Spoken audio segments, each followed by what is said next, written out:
Onion ఒక 2, 3 onion ఉంటే బాగుంటుంది అనమాట. గ్రేవీ ఎక్కువ. తర్వాత అల్లం అండ్ ఇక్కడ చూడండి మసాలా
తయారీ విధానం చూసేద్దామా మరి.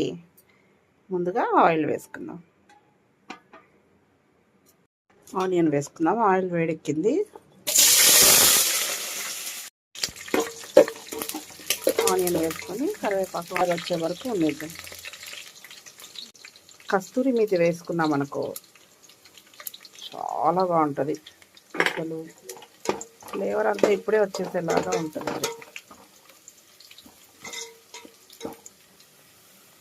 ఫ్రై అయిపోయింది ఆనియన్, కస్తూరి మేతి. ఇప్పుడు మసాలా వేసుకున్నాం. ముందుగా మనము మసాలా పెట్టుకున్నాం కదా, గ్రైండ్ చేసి ఈ మసాలా అంతా వేసుకొని ఫ్రై చేద్దాం. అంతా మసాలా వేసి వేయించుకున్నాం. ఆల్రెడీ మనము మసాలాలన్నీ ఆయిల్లో ఫ్రై చేసుకున్నాం కదా, సో ఇది ఒక 5 minutes ఇలా ఆయిల్ పైకి వచ్చే వరకు వేగనిద్దాం. ఇది వేగిపోయిందండి. ఇప్పుడు మసాలా అంతా, ఇప్పుడు చికెన్ వేసేసుకుందాం.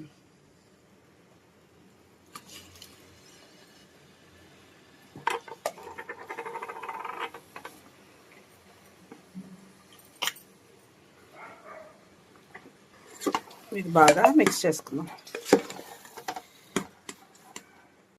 ఉప్పు వేసుకున్నామండి. ఇప్పుడు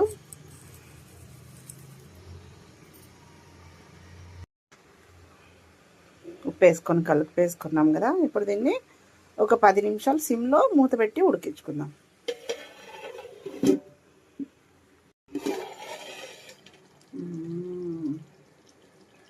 ఆయిల్ పైనకి వదిలింది కదండి, ఇప్పుడు వాటర్ వేసుకుందాం.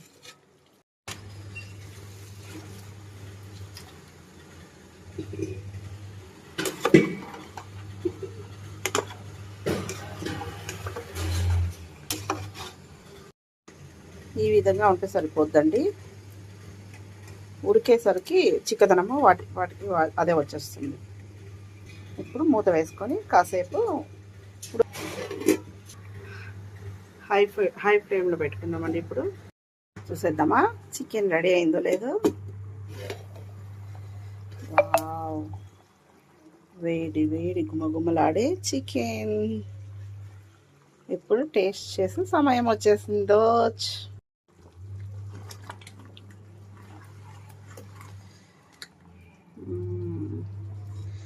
బాగా ఉడికింది. ఇప్పుడు టేస్ట్ చేసేద్దామా? ఇంకా వెయిటింగ్ అందరూ.